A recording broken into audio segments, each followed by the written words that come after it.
Coming up next on Arizona Horizon, the latest on the Trump administration defying the U.S. Supreme Court in not returning a Maryland man wrongfully deported to El Salvador.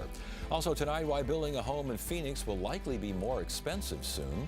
And Mayo Clinic Arizona announces a major expansion of its Phoenix campus. Those stories and more next on Arizona Horizon. Arizona Horizon is made possible by contributions from the Friends of Arizona PBS, members of your public television station. Good evening and welcome to Arizona Horizon. I'm Ted Simons. The White House today said that a man wrongly deported to El Salvador will not be returned to the U.S. despite a Supreme Court order that the U.S. must, quote, facilitate the man's return. That was the fallout from today's White House meeting between President Trump and the president of El Salvador. U.S. Attorney General Pam Bondi was there too, and she reiterated that the U.S. has no say in the matter, that it's now all up to El Salvador. Additional paperwork had needed to be done. That's up to El Salvador if they want to return him. That's not up to us. The Supreme Court ruled, President, that if, as El Salvador wants to return him, this is international matters, foreign affairs, if they wanted to return him, we would facilitate it, meaning provide a plane. But El Salvador's president said that he doesn't have the power to return someone who's been deported to his country. How can I return him to the United States? Like, I smuggle him into the United States, or what do I do? Of course, I'm not going to do it.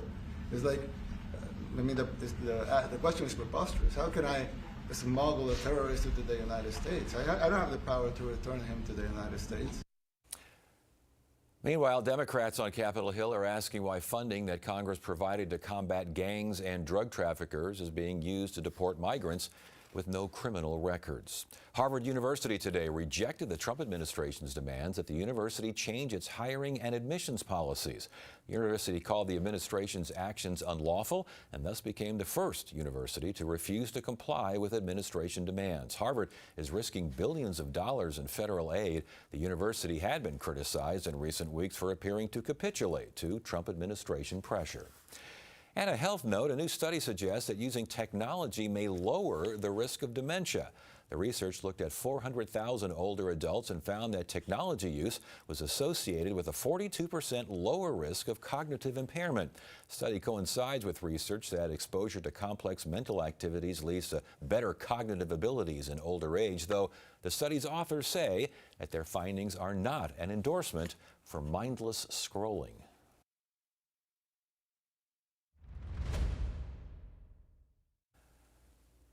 As we mentioned, President Trump today said that a Maryland man wrongly deported to El Salvador will not be returned to the U.S., even though the Supreme Court has ruled that the U.S. must facilitate the man's return.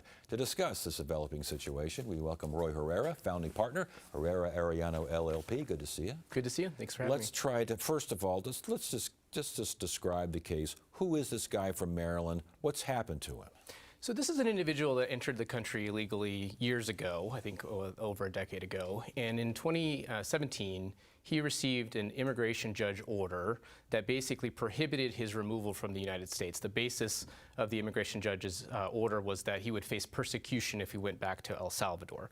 And these kinds of orders from immigration judges are binding on the executive branch. And then if you fast forward to the Trump administration recently, of course, they've increased interior enforcement and deportation actions, and he eventually was arrested and then deported back to El Salvador and is now in El Salvador at this maximum security prison that's sort of notorious for housing MS-13 gang members and things like that. He was arrested and deported for what? Being here illegally? Exactly. So what eventually happens, of course, there's litigation. You know, his lawyers eventually file a lawsuit to try to get him back into the United States.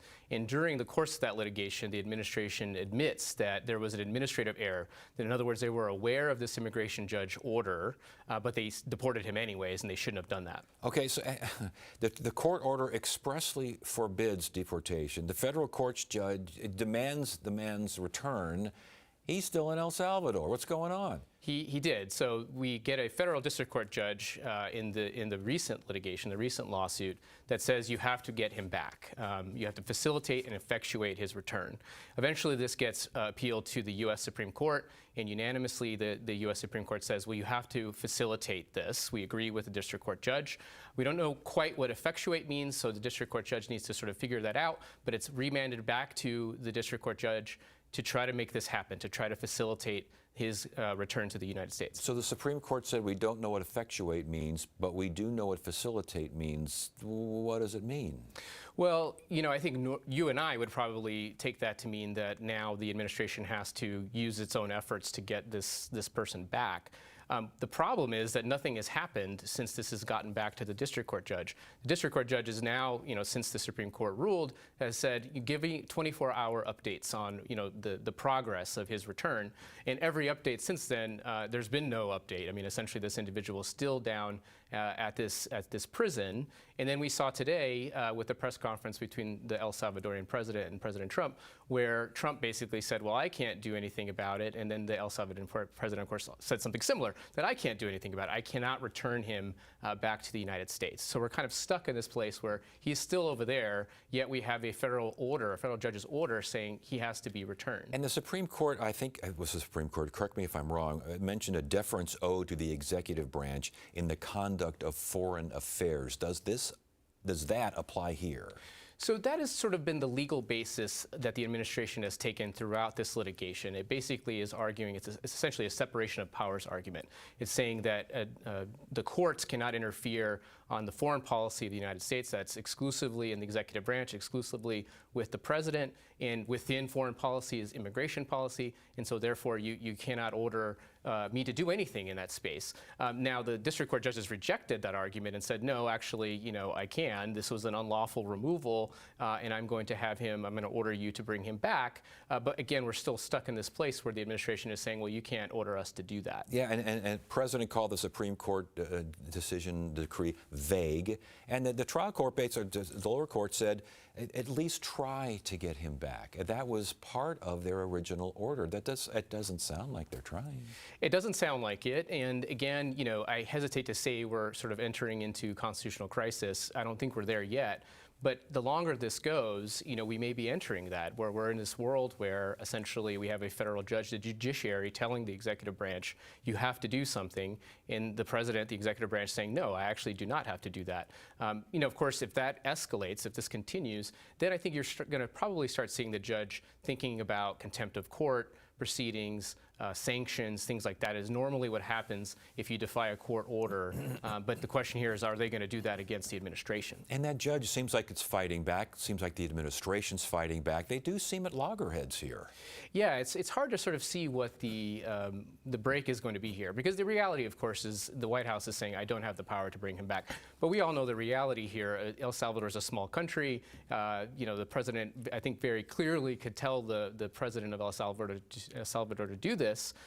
But he clearly has not asked him to do that. I don't understand, again, the administration being discombative. I mean, they admitted they made a mistake. They admitted he was wrongly deported. It was an administrative error, whatever you want to call it. It was, of course, now they're even walking back the idea. Stephen Miller, one of the president's top aides today, said, oh, no, it wasn't a mistake. It was an administrative error or something along those lines. Whatever the case, why fight so hard on this? I think this has to do with the overall posture of the administration, in that they are taking the view, kind of similar to what we mentioned before, that the courts simply just don't have jurisdiction here, that they are not allowed to tell the executive branch what to do in this area. So, for example, the administration in other proceedings, this doesn't apply in this particular case, is now invoking the Alien Enemies Act, which is another part of federal law, essentially to allow them to deport even more people, including people that are here illegally. And again, it goes back to the same idea that in this particular area, the administration is essentially saying that no one can question us on this. Now, of course, there's litigation related to the use of the Alien Enemies Act, and that's going to also go through the courts. But ultimately, what we're heading towards here is a U.S. Supreme Court decision, I think, on exactly what the parameters of that executive power are, and then there's still the question of whether he's going to listen. Yeah, indeed, and I think the president, he made headlines by saying, quote, I like the Supreme Court.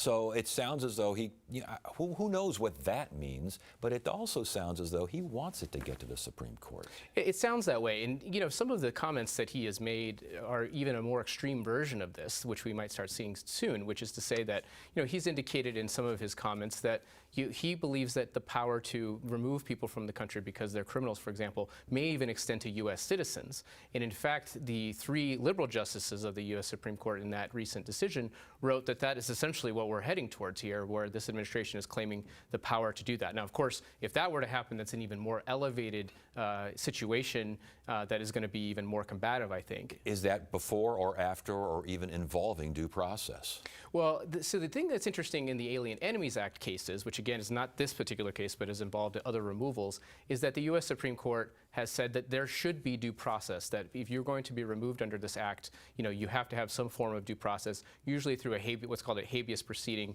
in the area where the person lives, where they're deported from. And that's, the courts will have to provide some due process.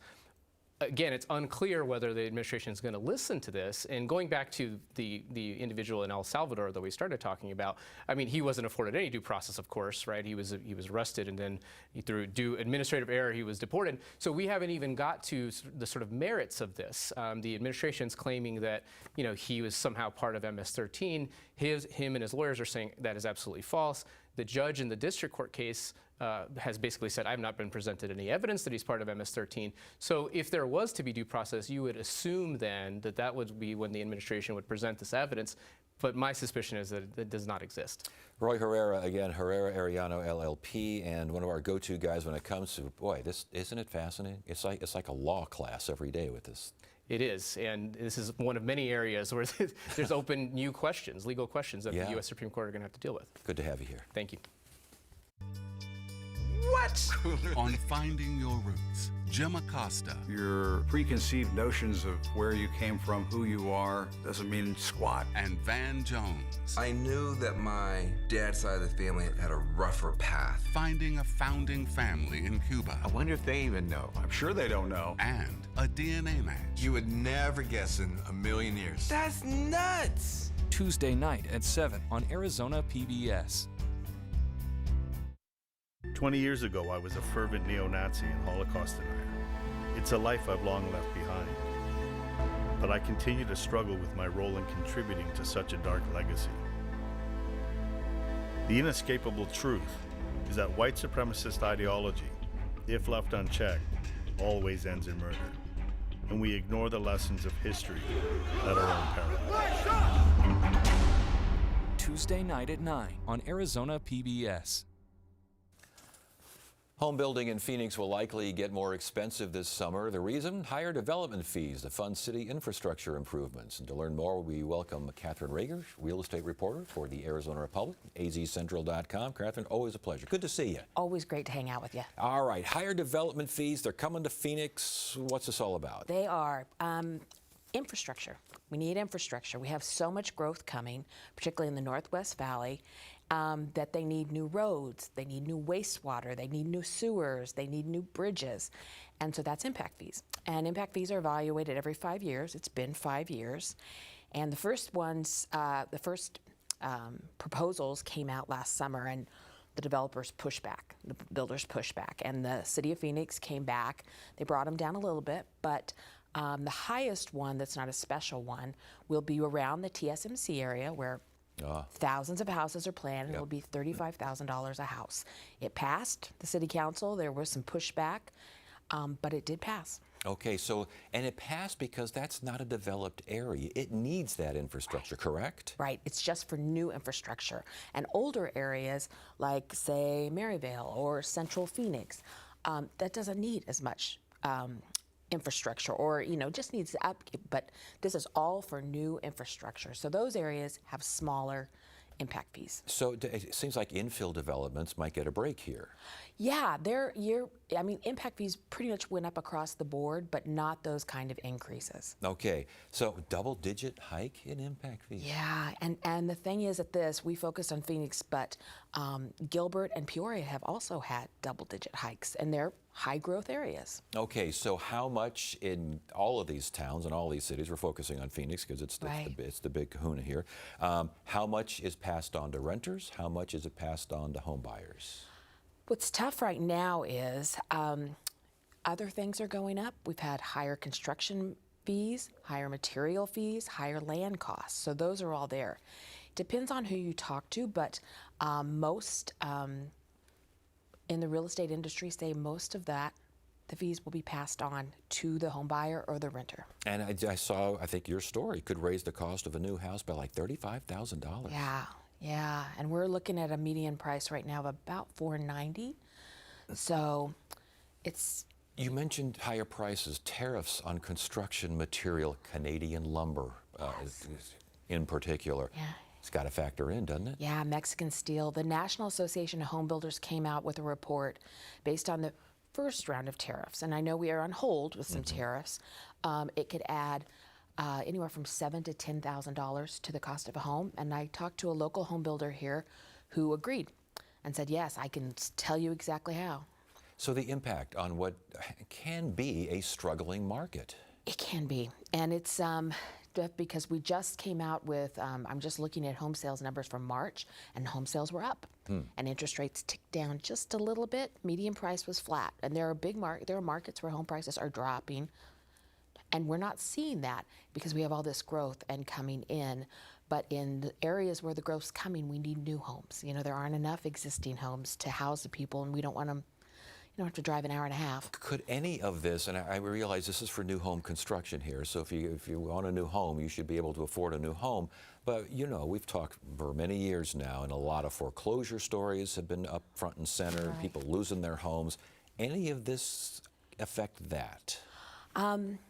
We'll see. We'll see what it does with costs, and we'll see what people can do and with interest rates. But, you know, median incomes are up here because we have higher paying jobs, and that's a really good thing. And we're seeing the sales go because people are looking around and they're like, okay, if interest rates are going to climb more, if home prices are going to climb more with all this growth, let's get in while we can. And we don't have the funny loans, the bad loans of the crash, the boom and the bust. So that's a different thing.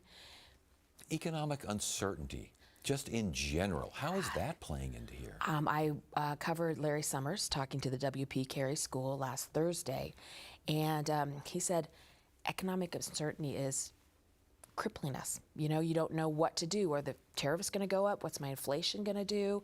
He's calling for mortgage rates, to go up to 7 to 8%, inflation to stay high. He gave the odds at 60% that we would be in a recession by the end of the year, but he called it a recession like 2001, not like the Great Recession. Right. And 2001, we didn't feel that much here in Metro Phoenix or Arizona. It was really the dot-coms that felt it, and San Francisco felt it. And our growth is kind of an umbrella on a lot of these problems, isn't it? That's what he said as well. You know, we can become a hub for this, and the data centers that they create, and we are a hub for data centers. So we are in a better position, I would say, than some areas. It's not that we're not going to feel the pain. It's not that we're not feeling the uncertainty. It's not we're not going to have impact fees and tariff fees, but we have to pay for the growth. So what do you see as far as, and what are you hearing as far as forecasting now down the road, home prices, rental prices, and just property for people to live in? Yeah, not hearing calls for any big price or rent increases, and we've seen rents ticker down a little bit. And if you drive around, you'll see on new, very nice complexes, 1 month free, 2 month free, and concessions. And home sales are really doing better because of concessions. Builders are giving big concessions, and homeowners who want to sell are giving concessions, including buying down mortgage rates. Interesting. And that helps. Okay, so good news there. Yeah. We're looking for good news. We'll take it. Yes, we will. Catherine Rager again, Arizona Republic, azcentral.com. Good to see you again. Good to see you. Thank you. Mayo Clinic Arizona has announced a 1.2 million square foot expansion to their Phoenix campus, an investment of nearly $1.9 billion. Joining us now is Mitchell R. Humphreys. Dr. Humphreys, he's director of the expansion project, and good to have you here. Welcome to Arizona Horizon. Thanks so much for having me. $1.9 billion investment in Arizona. Why the decision to expand?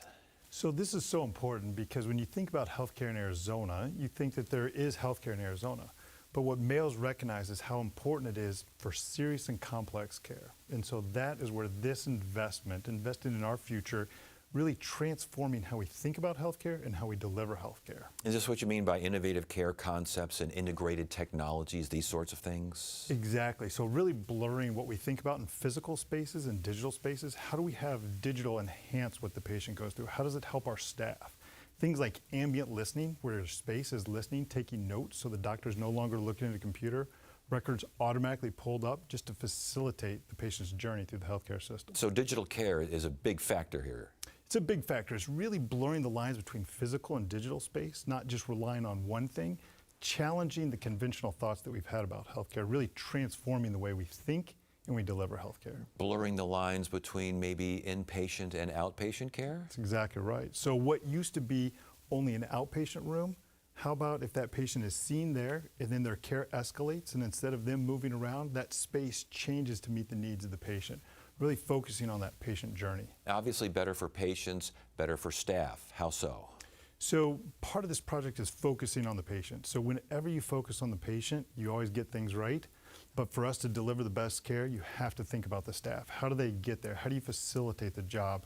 What can we do in terms of automation, robotics, ambulatory care centers, all of these kind of things to help us care better for patients today? How do you know which direction to go, that this is what we should do over here and this is what we should do over there? Are there studies? I mean, do you take input from staff? How does it work? So it's a huge project and a huge undertaking. So we have data, we have demand data. We know how much we need in terms of imaging, how much we need in terms of ORs, how much we need for scheduled provider rooms.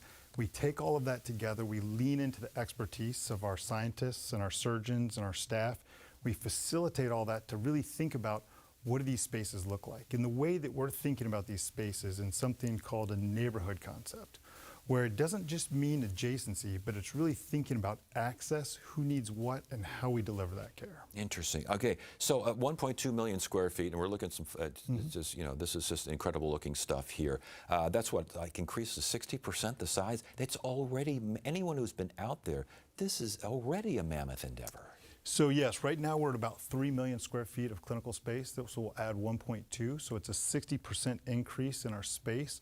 30% increase in our OR capacity, and almost a 70% increase in our imaging and our cardiology and other aspects of care. Are you building out or building up or both? Both. So we're building up and we're building out. And so we're thinking about that patient journey. How do we create these spaces where patients can get where they need to be without a lot of intentional effort, unintentional wayfinding, so they know where to go and how to navigate through our system? More traditional things, beds, operating rooms, how many more? Or about a clear number, but lots more, significantly more, or again, is it more technologically based? Significantly more of both. So more of our clinical space, or what we would call our dedicated rooms for patient scheduled encounters, but also thinking about the support services that go into that, the imaging, the MRIs, the CTs, the ORs, also thinking about new cures, new innovations, theranostics that bring in some of those other aspects like digital I want to go back. You mentioned neighborhoods, the idea of care neighborhoods. Talk to us more about that idea, how it was developed and where you see it out in Phoenix. So when we think about care neighborhoods, this is a concept that comes from our leadership. And what it is really taking that idea of what it takes to deliver category of 1 care to that patient, not thinking through a disease process, but maybe putting research, education, different services together so they're talking and they're focused on that patient. It's a new model of care that we haven't done before. We've traditionally been thinking, here's my department, here's my land, here's my department, here's this land. Let's shake that up and think about what is the needs of the patient and what's the journey of the patient need. So say they need labs in their neighborhood that's familiar to them, they can get their labs, they can get their care, everything at one place that's adjacent, but also maybe they go out of their neighborhood for access to other cares to really transform their experience to focus on the patient. Preventative medicine, how much is that going to be increased with this expansion? We're hoping that preventative medicine is part of this, and we're leaning into that digital technology to help us take care of more patients in more ways, in different ways. How long has this expansion been in the works? This isn't something that just someone came up with, I'm sure. No, we've been working on this particular proposal for about 18 months that went to the Board of Trustees, and we just recently got approval that we announced in March. And the timetable is? Hope to finish first patient seen in 2031 for project completion. Wow, so design probably right now, still in the design, but the shovel starts relatively soon? So we'll start with the site make ready later this year, and we have some shell space on campus that we'll be finishing along with the neighborhood concept. You know, 2031 sounds like a long way off, but it really isn't, is it? It's not as long as we think. No, not. Dr. Mitchell Humphreys, again, Mayo Clinic, and this is called Bold, Forward, and Unbound. Good luck and congratulations. Thank you so much. Good to have you here. Thank you. And that is it for now. I'm Ted Simons. Thank you so much for joining us. You have a great evening.